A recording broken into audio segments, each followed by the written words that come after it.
¿Cuál es nuestro destino después de la muerte? Esta pregunta es fundamental, ya que inevitablemente todos nosotros partiremos de este mundo. A diario, alrededor de 160.000 personas dejan la vida terrenal a nivel global. Llegará el momento en que tú y yo también formaremos parte de esa estadística. Al enfrentar el final de nuestra jornada en este mundo efímero, surge la duda: ¿a dónde vamos? Hay quienes creen en el cielo, otros en el infierno, e incluso quienes hablan del purgatorio. También hay quienes defienden la idea de un sueño eterno con conciencia. Pero ¿cuál será la realidad? Consultemos la fuente más confiable que tenemos, la única verdad incuestionable, la Biblia. Exploremos lo que las Sagradas Escrituras nos revelan sobre lo que nos espera después de la muerte. Ahora, si estás aquí por primera vez, recibe la bienvenida del canal Ser Estoico. Si aún no te has suscrito, te invito a formar parte de nuestra comunidad y activar la campana para no perderte ninguno de nuestros futuros videos. Como cristianos y fieles, no tenemos razón para temer nuestro final, ya que enfrentamos la muerte con esperanza y alegría. Creemos firmemente que, al dejar este mundo imperfecto, estaremos junto a Cristo en el paraíso. Allí, las lágrimas, el sufrimiento y la tristeza no tienen cabida. Pablo, en su carta a los Filipenses, capítulo 1, versículo 21, nos enseña que vivir es Cristo y morir es ganancia. Y en 2 Corintios, capítulo 5, versículo 8, refuerza que es mejor partir de este cuerpo para estar con el Señor. En este mundo transitorio e imperfecto, no estamos en nuestro verdadero hogar. Nuestro hogar está junto al Señor, y esperamos ese momento con alegría.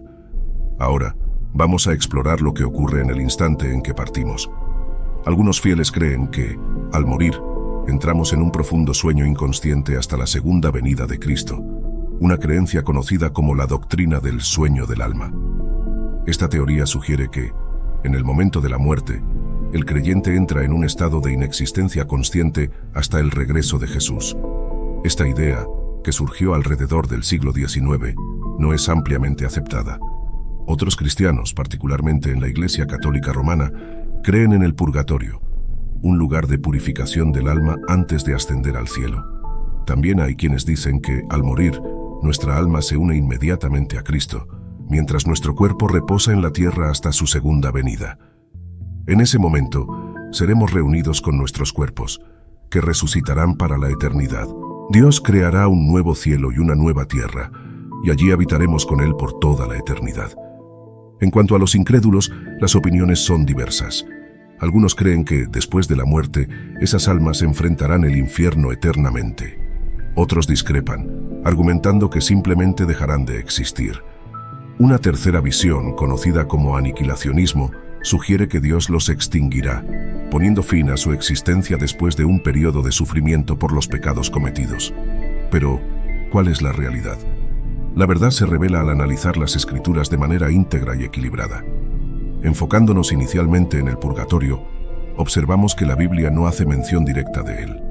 Entonces, ¿de dónde saca la Iglesia Católica Romana la doctrina del purgatorio si no está explícita en las Escrituras?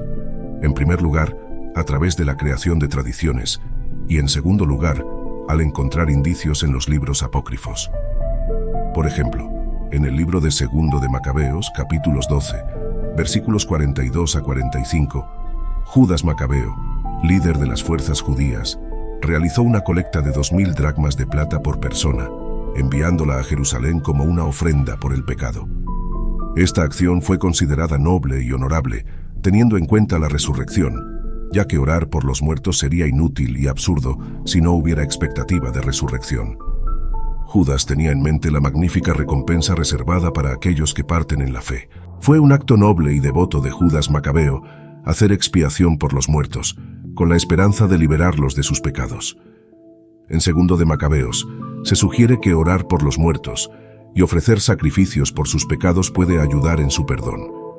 Esta práctica contrasta con las Escrituras canónicas, ya que, como sabemos, los libros apócrifos no tienen la misma autoridad que la Biblia. No forman parte del canon bíblico y no deben ser considerados como una fuente de autoridad o verdad. La Iglesia Católica Romana adopta la creencia en el purgatorio, basándose en sus tradiciones y en interpretaciones de pasajes apócrifos, pero la Biblia no respalda esta idea. De hecho, esta creencia contradice las Escrituras, ya que sugiere que el sacrificio de Jesús en la cruz, donde murió por nuestros pecados, no fue suficiente. La noción del purgatorio implica que se necesita algo más además de lo que Cristo hizo por nosotros. Esto es contradictorio, ya que, como leemos en Macabeos, Judas hacía ofrendas por los muertos buscando expiación, una idea que va en contra de las Escrituras. Según ellas, solo Cristo llevó a cabo la expiación por todos nosotros. En 1 de Juan, capítulo 2, versículo 1 leemos: «Hijitos míos, os escribo esto para que no pequéis, pero si alguno peca, tenemos a uno que aboga por nosotros ante el Padre, a Jesucristo, el justo. Él es la propiciación por nuestros pecados, y no solamente por los nuestros, sino también por los del mundo entero». Así que la doctrina del purgatorio sugiere la necesidad de agregar algo a la obra redentora de Jesucristo, lo cual va en contra de la enseñanza bíblica.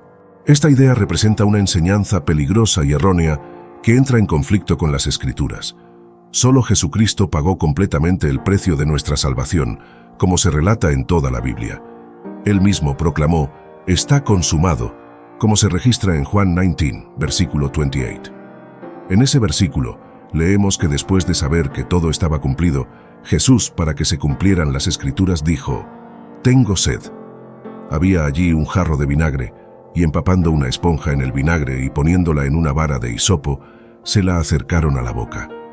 Cuando Jesús tomó el vinagre, exclamó: «Está consumado». Inclinó la cabeza y entregó el espíritu. Por lo tanto, la doctrina del purgatorio no encuentra respaldo en las Escrituras. En cuanto a la doctrina del sueño del alma, que afirma que al morir entramos en un estado de inexistencia consciente hasta la segunda venida de Jesucristo, también es poco difundida y fue enseñada por algunos durante la Reforma. La gran pregunta es: ¿esta creencia es bíblica? De hecho, existen pasajes que se refieren a la muerte como un sueño, pero esto debe ser interpretado a la luz del contexto bíblico completo. Para ser más específico, la Biblia a menudo se refiere a la muerte como un sueño o adormecimiento. Esto es evidente en varios pasajes, como en 1 Tesalonicenses capítulos 4, versículos 13 a 5, 10, 1 Corintios capítulo 15, versículo 16, en los capítulos 18 y 20, en el capítulo 51, en Hechos capítulo 7, versículo 60, capítulo 13, versículo 36, Juan capítulo 11, versículo 11, Mateo capítulo 9, versículo 24 y capítulo 27, versículo 52. Además, hay versículos que parecen indicar que los muertos no tienen una existencia consciente, como en Salmos capítulo 6, versículo 5, capítulo 115, versículo 17, Eclesiastés capítulo 9, versículo 10 e Isaías capítulo 38, versículo 19. Sin embargo, cuando la Biblia habla de la muerte como sueño, utiliza una metáfora para ilustrar que, para los cristianos, la muerte es temporal, al igual que el sueño. Ahora, para aquellos que creen en el sueño del alma, consideren lo siguiente. Examinemos el Salmo 115, versículo 17, que mencioné anteriormente. Este versículo dice que los muertos no alaban al Señor, ni aquellos que descienden al silencio.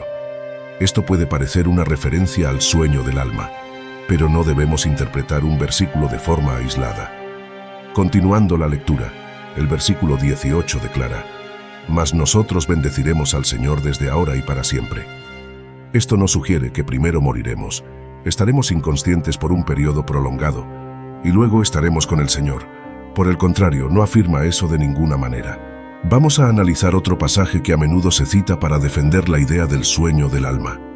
En Juan 11, versículo 11, Jesús se refiere a Lázaro diciendo: «Nuestro amigo Lázaro ha dormido, pero voy a despertarlo». Es importante notar que en este momento, Jesús no está diciendo que el alma de Lázaro está durmiendo, ni ninguna otra parte de las Escrituras afirma que el alma queda inconsciente. Jesús simplemente utilizó la palabra dormido para referirse a la muerte de Lázaro. Y cuando los discípulos lo interpretaron literalmente como un sueño, Jesús aclaró: «Lázaro está muerto». En este episodio, los discípulos inicialmente pensaron que Jesús se refería a un descanso físico, pero él corrigió su interpretación, aclarando que Lázaro había fallecido. Del mismo modo, Otros pasajes que utilizan la metáfora del sueño para hablar sobre la muerte deben entenderse como expresiones figurativas. Mientras que nuestros cuerpos físicos permanecerán en la tierra, nuestras almas estarán con Jesucristo. Génesis 3, versículo 19, nos recuerda que con el sudor de tu rostro comerás tu pan hasta que vuelvas a la tierra, porque de ella fuiste tomado, pues polvo eres, y al polvo volverás. Sin embargo, las Escrituras nos aseguran que, al igual que Jesús resucitó, nuestros cuerpos mortales serán transformados. Filipenses 3, versículo 20, afirma que nuestra ciudadanía está en los cielos, de donde también esperamos al Salvador, al Señor Jesucristo, que transformará nuestro cuerpo vil para que sea semejante a su cuerpo glorioso, según la operación con la cual Él puede también sujetar todas las cosas a sí mismo. Dios tiene un plan para transformar nuestros cuerpos terrenales en formas espirituales capaces de vivir eternamente junto a Jesucristo. Este cambio ocurrirá en su segunda venida, pero surge la pregunta: si morimos ahora, ¿cuál será el destino de nuestra alma? Si no está destinada al purgatorio o a un estado de sueño, ¿qué sucederá? Las Escrituras nos ofrecen respuestas claras a estas preguntas. En Lucas 23, versículo 43, Jesús expresa con firmeza: «Hoy estarás conmigo en el paraíso». Él enfatiza «hoy», indicando que inmediatamente después de la muerte no hay purgatorio ni período de sueño para el alma, sino una unión instantánea con Él en el paraíso. Cuando partimos de este mundo como cristianos y fieles, se cree que nuestras almas se unirán inmediatamente a Cristo. Pablo, en su carta a los Filipenses capítulo 1, versículo 23, expresa su deseo de dejar este mundo para estar con Cristo, ya que lo considera mucho mejor. No menciona un deseo de pasar por el purgatorio o permanecer dormido hasta el regreso de Cristo. Por el contrario, su deseo es estar con el Salvador. En 2 de Corintios, capítulo 5, versículo 8, Pablo reafirma esta convicción expresando su preferencia por dejar el cuerpo físico para habitar con el Señor. Cuando morimos, se cree que nuestra alma o espíritu se separa del cuerpo. No permanece inerte en la tumba, inconsciente, sino que se aleja del cuerpo. En lugar de ir al purgatorio, el alma se une al Señor en el cielo. Hebreos 12, versículo 22, ilustra esta creencia. Sino que os habéis acercado al monte de Sión, a la ciudad del Dios vivo, Jerusalén la celestial, a la compañía de muchos millares de ángeles. Presta atención al siguiente punto: y a la congregación de los primogénitos que están inscritos en los cielos, a Dios, el juez de todos. Esto se refiere a los creyentes que ya están en el cielo. Al leer todo el capítulo, comprendemos que al adorar a Dios, estamos en la presencia no solo de Dios, sino también de ángeles y de los espíritus de los hombres justos y perfeccionados. Esto forma una gran nube de testigos. Al principio del capítulo, como leemos en el versículo 1, se nos anima a despojarnos de todo peso y del pecado que nos asedia, y corramos con paciencia la carrera que tenemos por delante. Esto sugiere que aquellos en el cielo tienen cierta conciencia de los eventos en la tierra, e incluso los ángeles se regocijan cuando un alma se une a Cristo. De acuerdo a Lucas 15, versículo 10, se menciona que hay una celebración en el cielo, delante de los ángeles de Dios, por cada pecador que se arrepiente. Piensa en esto: una fiesta angelical por un solo pecador que se redime. Este mundo no es nuestro hogar definitivo, es solo un paso temporal. Recordemos lo que Esteban dijo en el momento de su muerte, en Hechos 7, versículo 55. Lleno del Espíritu Santo, miró al cielo y vio la gloria de Dios y a Jesús a la diestra de Dios, y exclamó que veía los cielos abiertos y al Hijo del Hombre de pie a la diestra de Dios. Pero ignorando sus palabras, lo apedrearon, y él clamó al Señor Jesús para que recibiera su espíritu. Mientras Esteban era apedreado, pidió al Señor que no cargara ese pecado a sus agresores, y al decir eso, durmió. Esta narrativa de Esteban es profundamente significativa.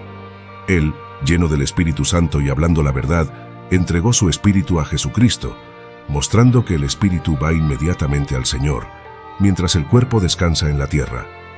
La referencia al sueño de Esteban es una metáfora para la muerte, sugiriendo que, aunque su cuerpo estuviera dormido, su espíritu estaba con Cristo. Esto evidencia que mientras el cuerpo descansa temporalmente, el espíritu se une a Cristo, esperando el día en que Jesús regresará para resucitar nuestros cuerpos, transformándolos en cuerpos espirituales eternos, listos para habitar en el nuevo cielo y la nueva tierra. Esta interpretación cobra aún más sentido al leer 1 Tesalonicenses 5, versículos 9 a 10, donde está escrito que Dios no nos ha destinado a la ira, sino a alcanzar la salvación por medio de Jesucristo, quien murió por nosotros. Así que estemos vivos o muertos, podemos estar con Él. La idea de estar durmiendo no implica inconsciencia, sino más bien la muerte, como lo confirman las Escrituras. Según Hebreos 9, versículo 27, está establecido que los hombres mueran una vez, y después de esto el juicio. Para los creyentes, la muerte es la transición para estar con Cristo. Sin embargo, para los incrédulos que rechazan a Jesús como Señor y Salvador, les espera un destino de castigo eterno. La Biblia indica que los incrédulos pueden ser enviados a un lugar temporal de espera, el Hades, antes de su resurrección final y juicio eterno. La parábola del rico y Lázaro, narrada en Lucas 16, versículos 22 a 23, ilustra esto claramente. En ella, el pobre es llevado por los ángeles al lado de Abraham después de la muerte, mientras que el rico, después de morir y ser sepultado, se encuentra en tormentos en el Hades. Él ve a Abraham y a Lázaro a lo lejos, lo que evidencia que mientras su cuerpo yacía enterrado, su alma enfrentaba sufrimientos en el Hades, esperando el juicio final. El versículo de Apocalipsis 21, 15, describe un evento significativo de juicio, donde se ve un gran trono blanco con alguien sentado en él, y la tierra y el cielo desaparecen ante su presencia. En este escenario, los muertos, tanto los grandes como los pequeños, comparecen ante el trono, y los libros son abiertos, incluyendo el libro de la vida. Los muertos son juzgados de acuerdo a sus acciones registradas en los libros. El mar, la muerte y el Hades entregan a los muertos que están bajo su jurisdicción, y todos enfrentan el juicio. Aquellos cuyos nombres no están escritos en el libro de la vida son arrojados al lago de fuego, que es llamado la segunda muerte. Luego, en el capítulo 21, verso 1, hay una visión de un nuevo cielo y una nueva tierra, indicando que el primer cielo y la primera tierra pasaron y el mar ya no existe. La ciudad santa, la Nueva Jerusalén, desciende del cielo como una novia adornada para su esposo. Una voz desde el trono proclama que Dios habitará con los seres humanos, y ellos serán su pueblo, con Dios viviendo con ellos como su Dios. Estos pasajes retratan un escenario de juicio y la subsiguiente creación de un nuevo cielo y una nueva tierra, donde Dios estará en comunión directa con su pueblo, en la Nueva Jerusalén. Es una visión poderosa de eventos futuros descritos en la Biblia. Espero con ansias experimentar eso. Y como creyente tengo la certeza de hacia dónde voy cuando llegue mi momento. Siento esta anticipación con alegría, pero al mismo tiempo siento una profunda tristeza al pensar en el destino de aquellos que podrían estar perdidos. Es angustiante imaginar a dónde irán aquellos que no abrazan a Jesucristo como su Señor y Salvador. Por esta razón, es vital que aprovechemos el tiempo que tenemos para compartir el Evangelio, para compartir la verdad que puede salvar almas. El reloj no se detiene, y cada día alrededor de 150.000 personas parten de este mundo. Debemos recordar que Jesús es el único camino para la salvación, como Él mismo afirmó en Juan 14, versículo 6. Yo soy el camino, la verdad y la vida. Nadie viene al Padre sino por mí. El texto de Juan 3, versículo 18, también nos recuerda que la creencia en Jesús nos libra de la condenación, pero aquellos que no creen ya están condenados, porque no han creído en el nombre del único Hijo de Dios. El tiempo se agota, y es por eso que llevo esta camiseta hoy, como un recordatorio de mi fe y de la urgencia de compartir el amor de Cristo con el mundo. Y quiero preguntarte si tienes plena convicción de que estás salvo. Si no la tienes, es hora de buscar esa certeza. Si ya estás salvo, pero te has convertido en un cristiano pasivo, es hora de ser un cristiano activo. Jesús no nos llamó solo para ser creyentes y vivir cómodamente sin hacer nada. Nos llamó a ser discípulos y hacer discípulos. Tú eres la luz del mundo, y ha llegado el momento de dejar que esa luz brille. Comparte el Evangelio para que cuando estés delante de Dios un día, Él te pregunte qué hiciste con los talentos y dones que te dio, y puedas responder: Señor, utilicé todo lo que me diste para tu gloria. ¿Puedes decir eso? Si no puedes, entonces es hora de empezar a compartir el Evangelio. Una pregunta frecuente es, ¿y qué pasa con aquellas personas que nunca han oído hablar del Evangelio, que viven en alguna selva o lugares donde nunca han oído el nombre de Jesucristo?